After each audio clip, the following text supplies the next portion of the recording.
ಬಂಟ್ವಾಳದಲ್ಲಿ ಪರಿಸ್ಥಿತಿ ಉದ್ವಿಗ್ನವಾಗಿದೆ. ಪರಿಸ್ಥಿತಿ ನಿಯಂತ್ರಣಕ್ಕೆ ನಿಷೇಧಾಜ್ಞೆಯನ್ನ ಜಾರಿ ತರೋಕೆ ಪೊಲೀಸರು ಚಿಂತನೆಯನ್ನು ನಡೆಸಿದ್ದಾರೆ. ಬಂಟ್ವಾಳ ಪೊಲೀಸರೀಗ ಜಿಲ್ಲಾಡಳಿತಕ್ಕೆ ಮನವಿಯನ್ನ ಮಾಡಿಕೊಂಡಿದ್ದಾರೆ. ಮುಂದಿನ 48 ಗಂಟೆ ನಿಷೇಧಾಜ್ಞೆಯನ್ನ ಹೇರಬೇಕು ಅಂತ ಹೇಳಿ. ಬಂಟ್ವಾಳದಲ್ಲಿ ಪರಿಸ್ಥಿತಿ ಉದ್ವಿಗ್ನಗೊಂಡಿರುವಂಥ ಪರಿಣಾಮವಾಗಿ ಮುಂದಿನ 48 ಗಂಟೆ ನಿಷೇಧಾಜ್ಞೆಯನ್ನ ಹೇರಿ ಅಂತ ಹೇಳಿ ಜಿಲ್ಲಾಡಳಿತಕ್ಕೆ ಈಗ ಪೊಲೀಸರು ಮನವಿಯನ್ನ ಮಾಡಿಕೊಂಡಿದ್ದಾರೆ. ಬೇಕು ಅಂತ ಕಿರಿಕ್ ಮಾಡುವಂಥದ್ದು. ಆರಂಭದಲ್ಲಿ ಆಡಿಯೋ ಬಿಡುಗಡೆ ಮಾಡಿಬಿಟ್ಟು ದಮ್ಮಿದ್ರೆ ಬನ್ನಿ ಬಿಸಿ ರೋಡ್ಗೆ ಅನ್ನೋದು. ಅದಾದ ನಂತರ ಅವರು ಬಂದ ನಂತರ ಮತ್ತೆ ಈ ರೀತಿಯಾಗಿ ರೋಡಲ್ಲಿ ಬೈಕ್ಗಳ ಮೂಲಕವಾಗಿ ಬಂದು ಮತ್ತೆ ಈ ರೀತಿಯಾಗಿ ಮಾಡೋದು. ನನ್ನ ಸಹೋದರಿ ಸುಕ್ಪಾಲ್ ಇದ್ದಾರೆ. ಸುಕ್ಪಾಲ್, ಬೇಕು ಅಂತಾನೆ ಈ ರೀತಿಯಾದಂಥ ಕಿರಿಕ್ ಮಾಡುವಂಥ ಮನಸ್ಥಿತಿಯಲ್ಲಿ ಇದ್ದಾರೆ.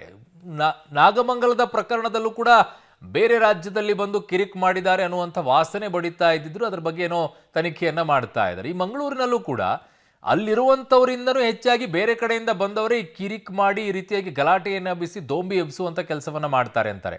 ಇವರೆಲ್ಲ ಅಲ್ಲಿಯವರೇನ, ಬೇರೆ ಕಡೆಯಿಂದ ಬಂದವರ? ಯಾರಿವರು? ಏನಾದರೂ ಮಾಹಿತಿ ಸಿಗ್ತಾ ಇದೆ? ಏನ್ ಕತೆ?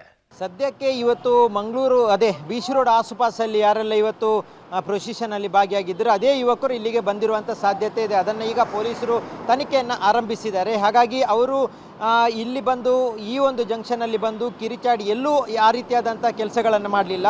ಅವರು ಉದ್ದಕ್ಕೂ ಅಷ್ಟೊಂದು ಬೈಕ್ಗಳಲ್ಲಿ ಸಂಚಾರ ಮಾಡಿದ್ರು, ಆದರೆ ಯಾವುದೇ ಕಾರಣಕ್ಕೂ ಎಲ್ಲೂ ಈ ರೀತಿಯಾದಂಥ ಕಿರಿಚಾಟ ಆಗಲಿ ಹಾರ್ನ್ ಹಾಕೋದಾಗಲಿ ಮಾಡಲಿಲ್ಲ. ಆದರೆ ಈ ಜಂಕ್ಷನಿಗೆ ಬಂದಾಗ ಬಿಸಿ ರೋಡ್ನ ಪೇಟೆಗೆ ಬಂದಂಥ ಸಂದರ್ಭದಲ್ಲಿ ಇಲ್ಲಿ ಕಿರಿಚಾಡುವ ಕೆಲಸಗಳನ್ನು ಮಾಡಿದ್ದಾರೆ, ಹಾರ್ನ್ ಹಾಕುವ ಕೆಲಸ ಮಾಡಿದ್ದಾರೆ. ಅಂದರೆ ಇಲ್ಲಿ ಹಿಂದೂ ಸಂಘಟನೆ ಕಾರ್ಯಕರ್ತರು ಸೇರಿದ್ರು, ಅವರನ್ನು ಉದ್ರೇಕ ಮಾಡಬೇಕು ಅನ್ನುವಂಥ ಹಿನ್ನೆಲೆಯಲ್ಲಿ ಈ ರೀತಿಯಾದಂಥ ಒಂದು ಕೆಲಸಕ್ಕೆ ಮುಂದಾಗಿದ್ದಾರೆ. ಈಗ ಪೊಲೀಸರು ಎಲ್ಲವನ್ನ ಕಂಟ್ರೋಲ್ಗೆ ತಗೊಂಡಿದ್ದಾರೆ. ಆರ್ ಎಫ್ ಎ ಸಿಬ್ಬಂದಿಗಳಿರ್ಬೋದು, ಈಗಾಗಲೇ ಇಲ್ಲಿಗೆ ಬಂದಿದ್ದಾರೆ. ರ್ಯಾಪಿಡ್ ಆ್ಯಕ್ಷನ್ ಫೋರ್ಸ್ನವರನ್ನು ಕರೆಸ್ಕೊಳ್ಳಲಾಗಿದೆ. 2 ಬೆಟಾಲಿಯನನ್ನು ಕರೆಸ್ಕೊಳ್ಳಲಾಗಿದೆ. ಜೊತೆಗೆ ಇಲ್ಲಿನ ಜಿಲ್ಲೆಯ ಪೊಲೀಸರು ಎಲ್ಲ ಕಡೆಗಳಲ್ಲಿ ಬಂದೋಬಸ್ತ್ ಮಾಡಿದ್ದಾರೆ. ಯಾರಾದರೂ ಈ ರೀತಿಯಾಗಿ ಬೈಕಲ್ಲಿ ತಿರುಗಾಡೋದು ಕಂಡ್ರೆ ಅವರನ್ನು ಕಳಿಸುವಂಥ ಕೆಲಸಗಳನ್ನು ಪೊಲೀಸರು ಮಾಡ್ತಾ ಇದ್ದಾರೆ. ಜೊತೆಗೆ ಇನ್ನು ಮುಂದೆ ಯಾವುದೇ ತೊಂದರೆ ಆಗಬಾರ್ದು ಅನ್ನುವಂಥ ಕಾರಣಕ್ಕಾಗಿ ಈಗಾಗಲೇ ಸೆಕ್ಷನ್ BSN 163 ಹಾಕಲಿಕ್ಕೆ ಜಿಲ್ಲಾಡಳಿತಕ್ಕೆ ಈಗಾಗಲೇ ಪೊಲೀಸರು ಮನವಿಯನ್ನು ಮಾಡಿದ್ದಾರೆ. ಹಾಗಾಗಿ ಅದು ಏನು ಹೇಳಿದ್ರೆ ಇಂಪ್ಲಿಮೆಂಟ್ ಆದರೆ ಇವತ್ತು ಸಂಜೆ ಒಳಗೆ ಹಾಕಬೇಕು ಅನ್ನುವಂಥ ಪ್ರಯತ್ನದಲ್ಲಿದ್ದಾರೆ. ಸುಮಾರು 48 ಗಂಟೆಗಳ ಕಾಲ